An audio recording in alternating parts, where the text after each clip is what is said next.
The morning sun cast long shadows across the palace grounds, but inside the private quarters, darkness seemed to have settled permanently.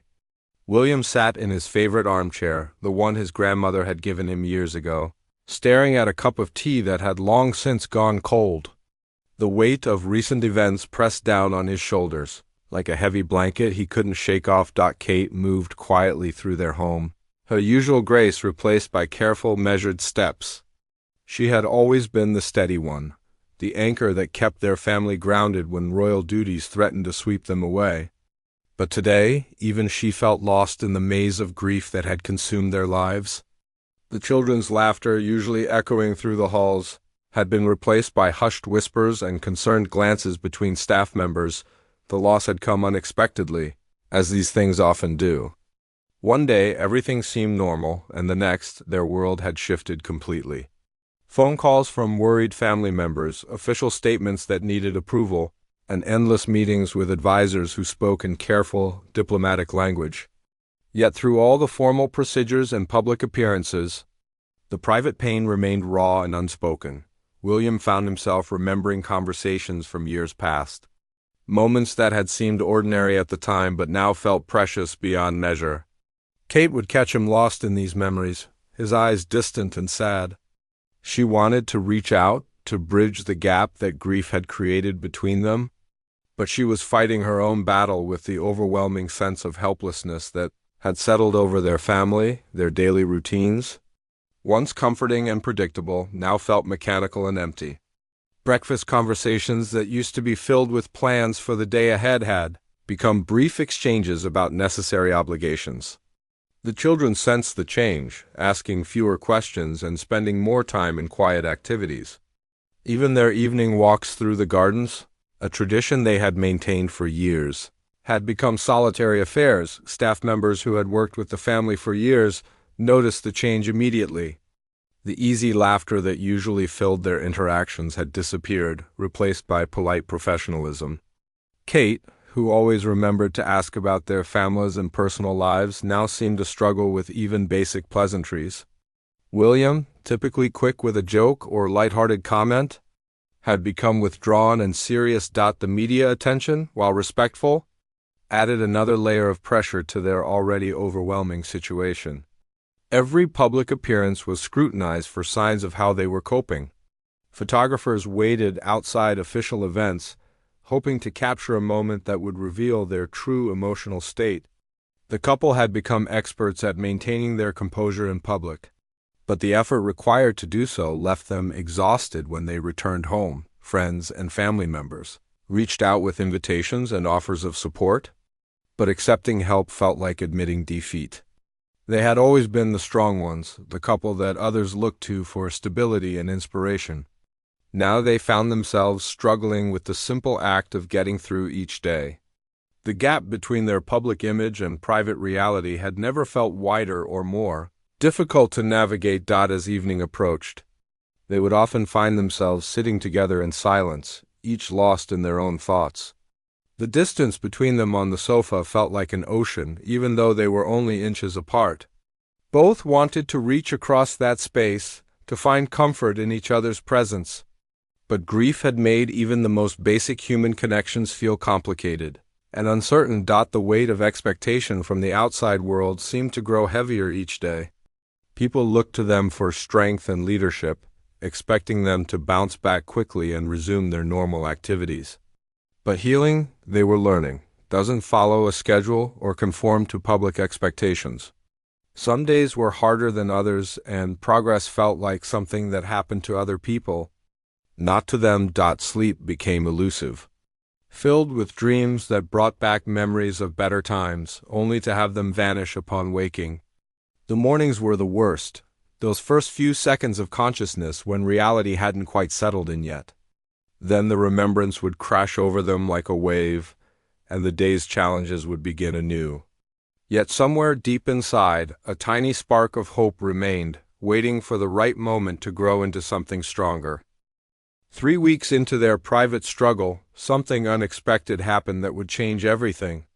Kate was walking through the palace corridors when she heard soft crying coming from one of the smaller rooms. She paused, recognizing the voice of Maria, a young staff member who had recently joined their household team.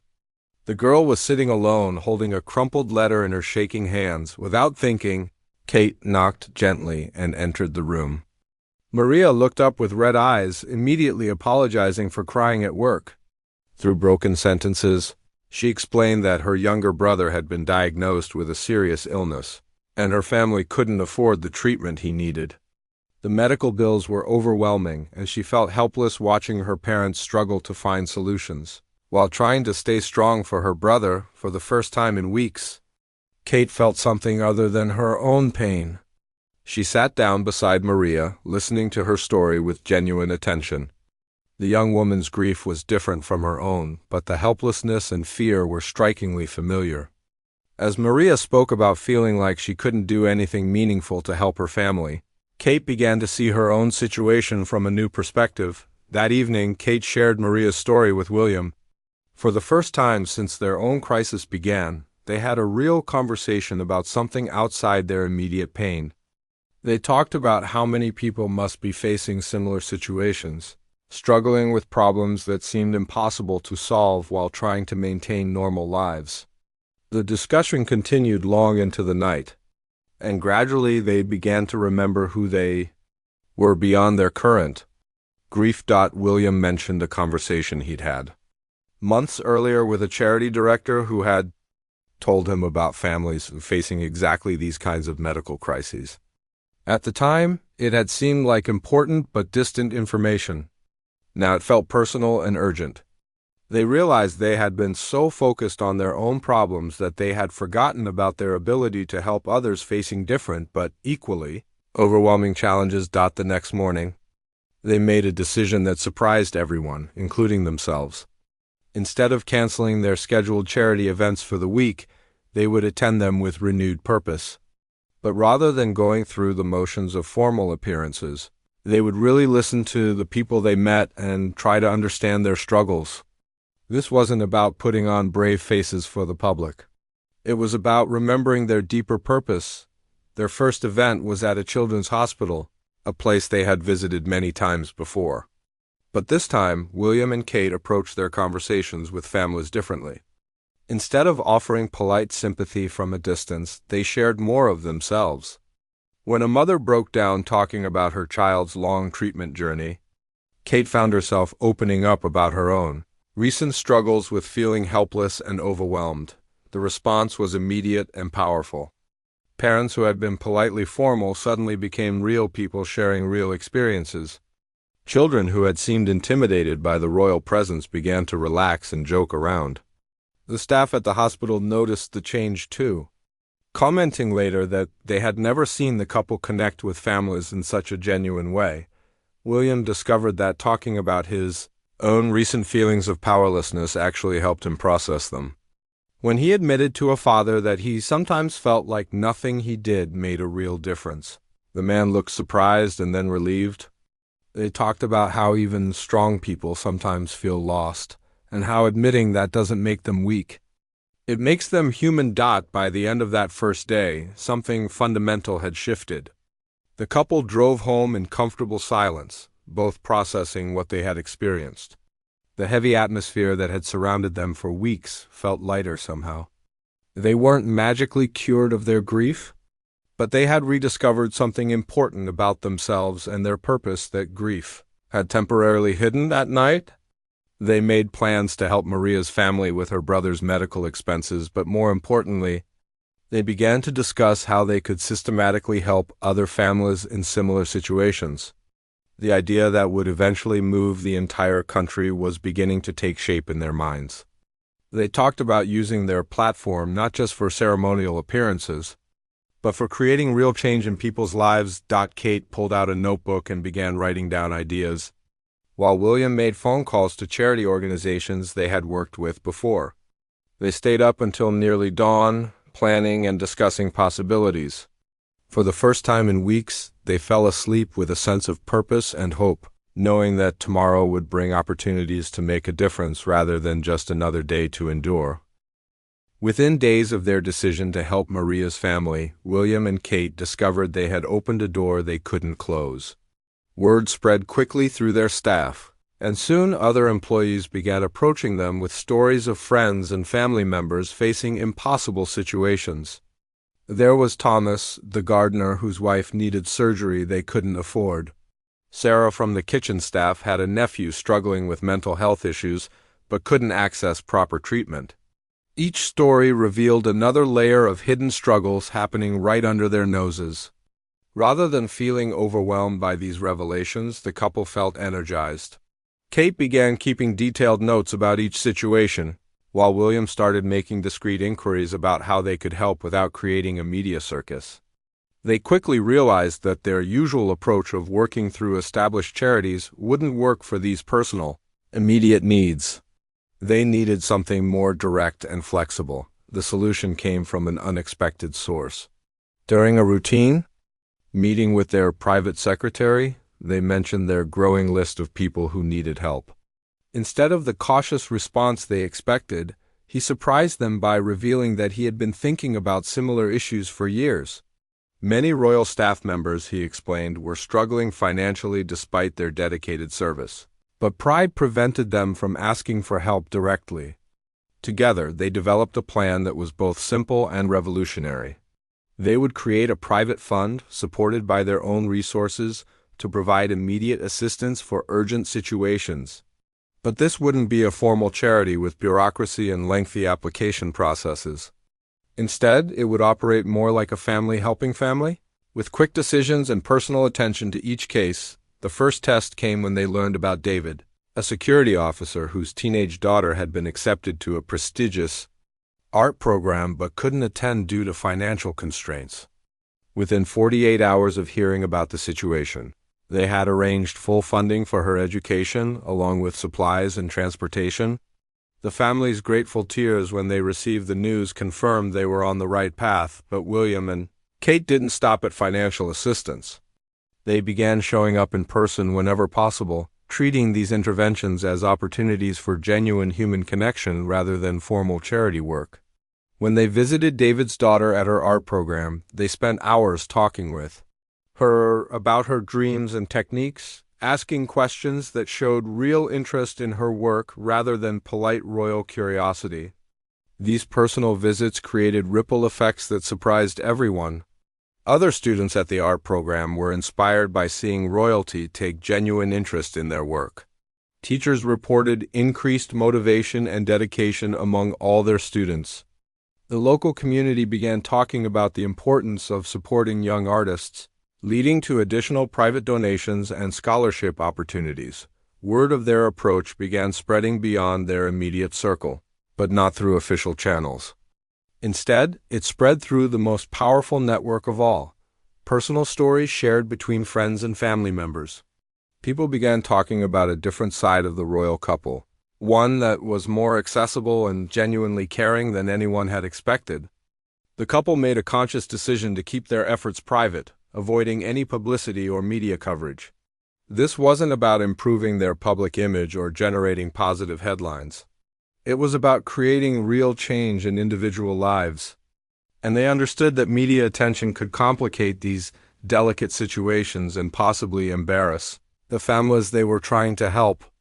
Their children began to notice the change in their parents' energy and mood. The heavy sadness that had filled their home was gradually being replaced by animated conversations about the people they had met and the problems they were solving. Family dinner conversations, which had been quiet and strained, now included stories about interesting people and inspiring situations.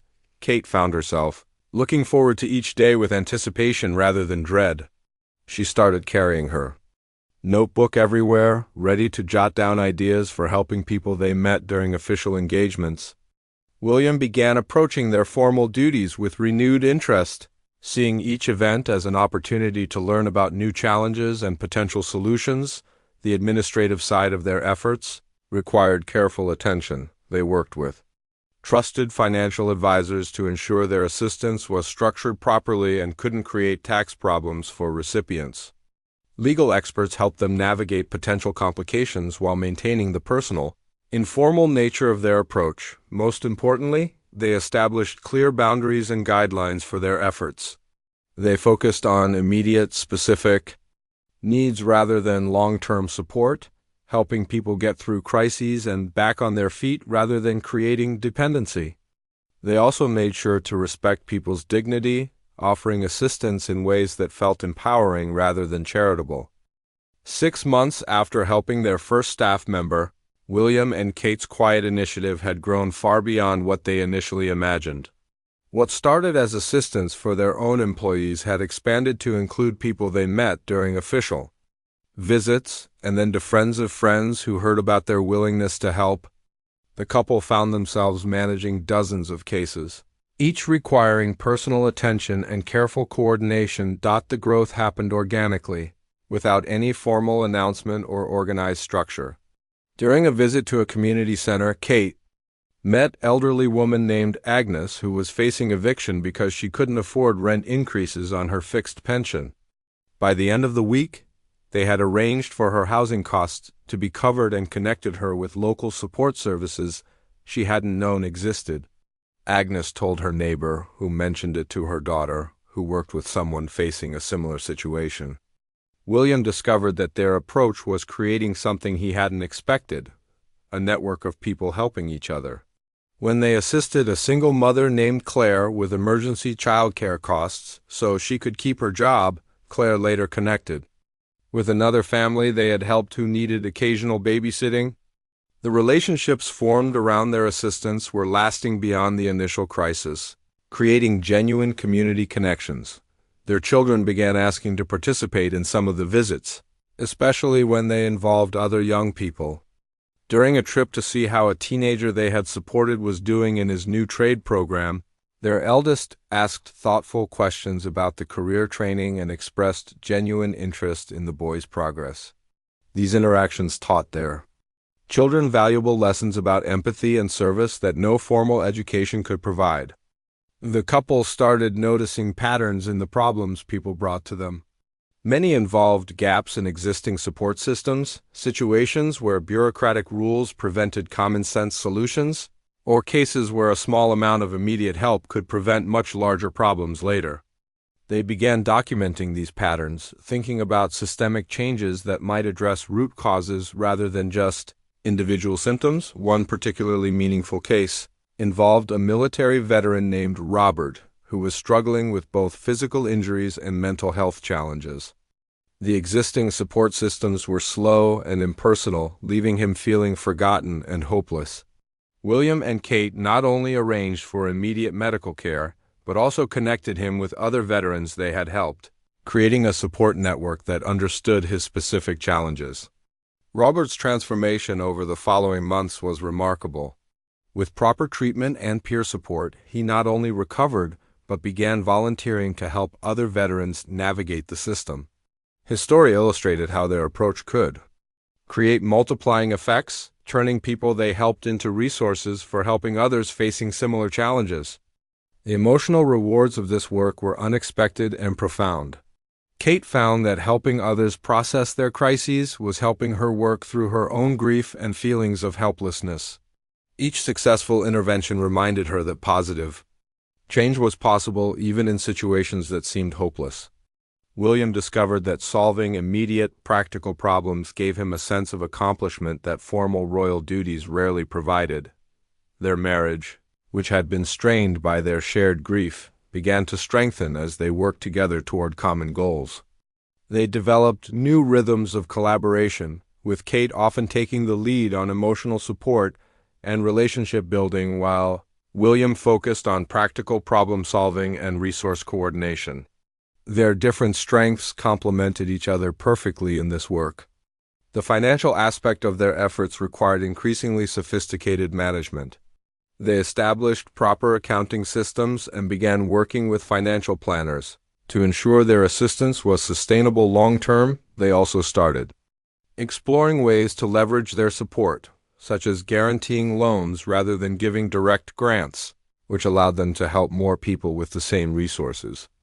Local communities where they had intervened began organizing their own support networks, inspired by what they had witnessed.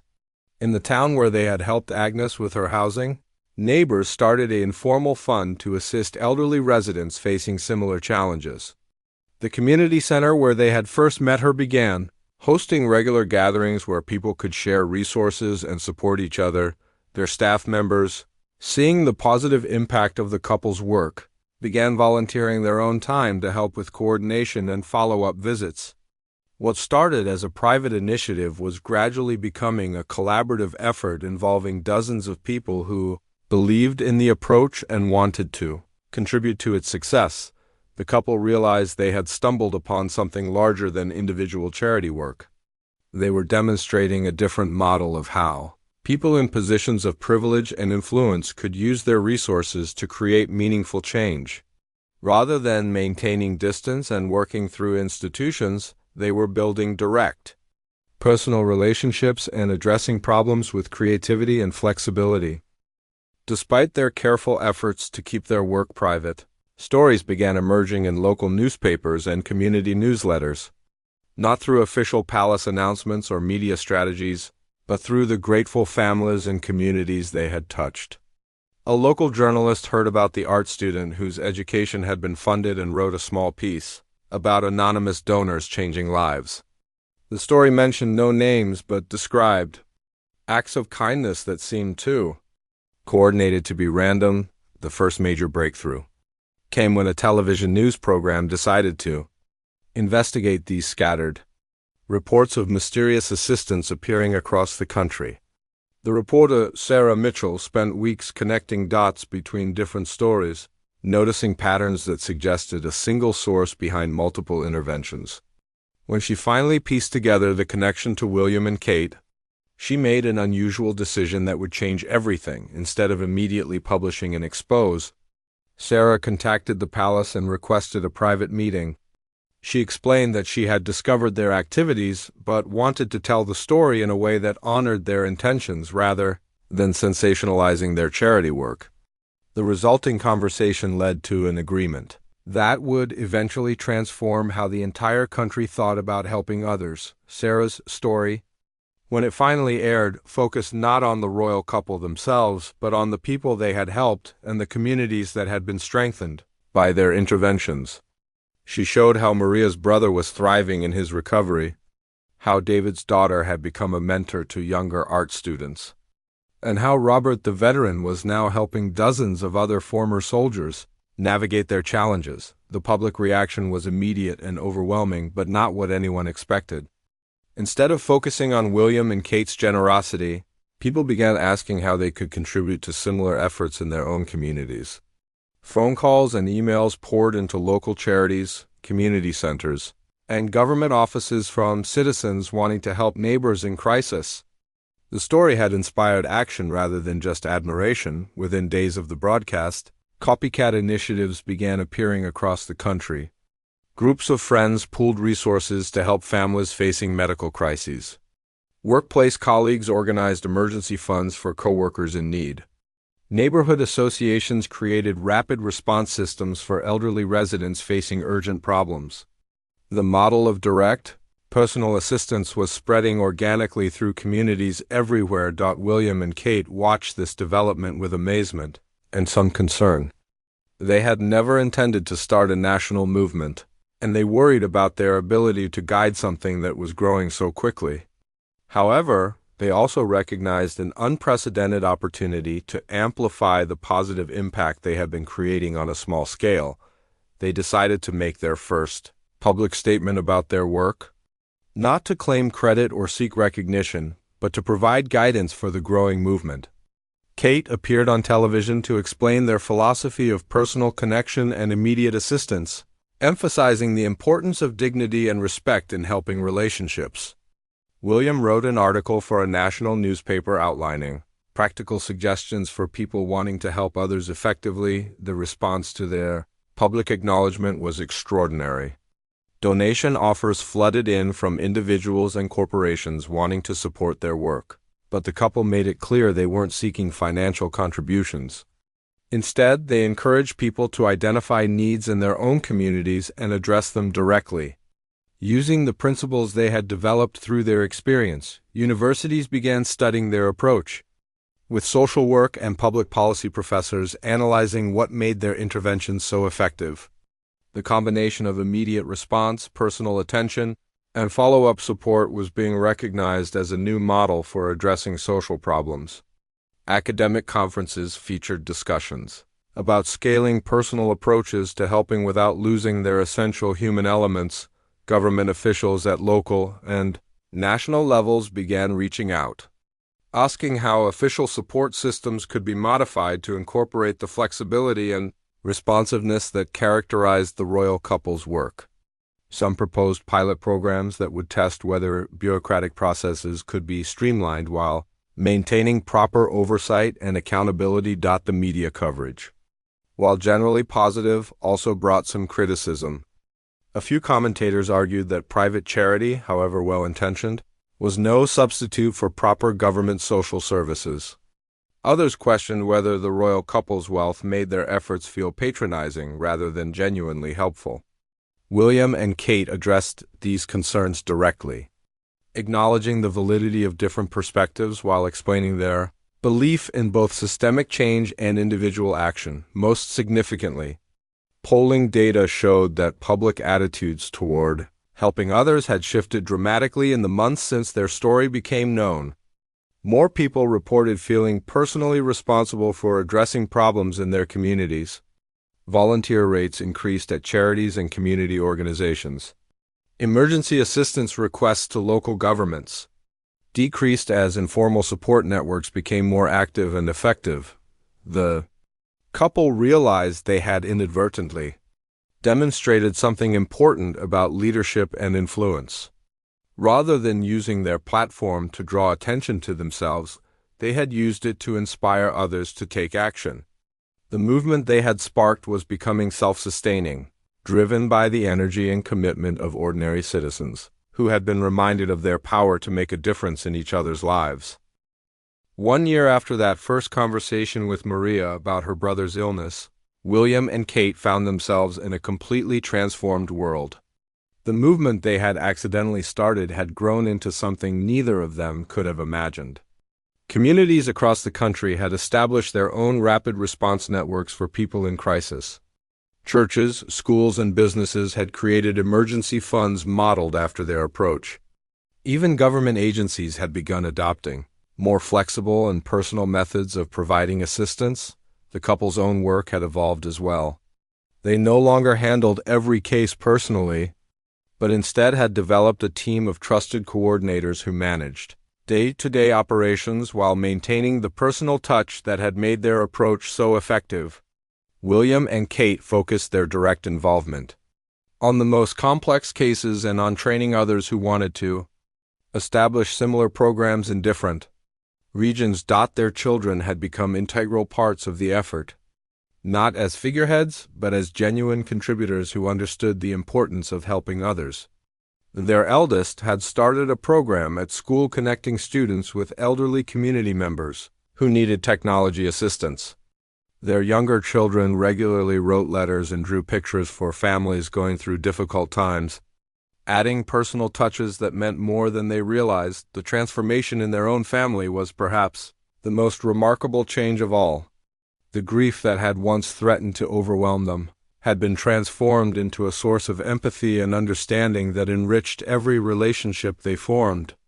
They had learned that healing doesn't happen in isolation, but through connection with others who need support and care. Kate kept a special journal, documenting the stories of people they had helped, not for publicity, but as a reminder of why their work mattered.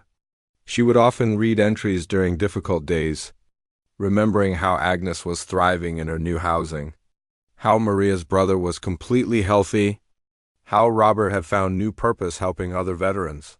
Each story represented proof that individual actions could create lasting positive change. William had discovered a passion for problem-solving that went far beyond traditional royal duties. He had become an expert in navigating bureaucratic systems, finding creative funding solutions, and connecting people with resources they never knew existed. The practical skills he had developed were now being taught to others who wanted to replicate their success in different communities. The ripple effects continued to spread in unexpected ways. International delegations began visiting to study their model, hoping to adapt it for different cultural contexts and social systems. Several countries had initiated pilot programs based on their approach. The World Health Organization had asked them to speak at a conference about community-based crisis intervention. More importantly, the basic philosophy underlying their work was being applied to challenges beyond individual emergency assistance.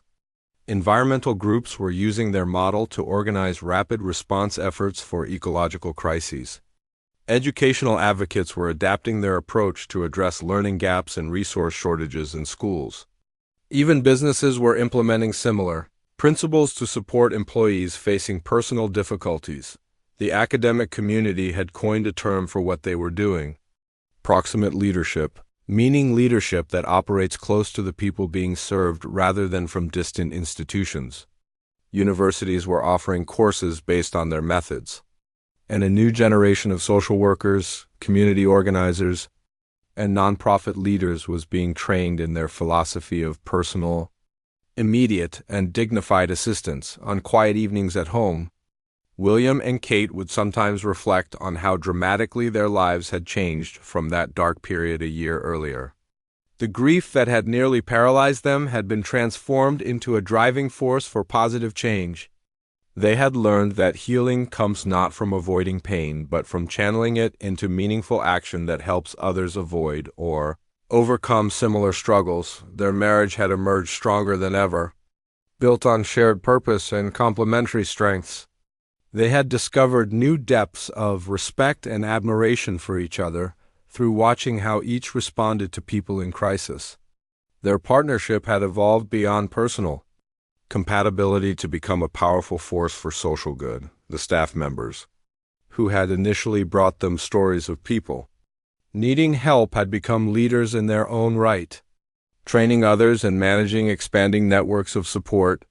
Maria had been promoted to coordinate assistance efforts for all palace employees and their families.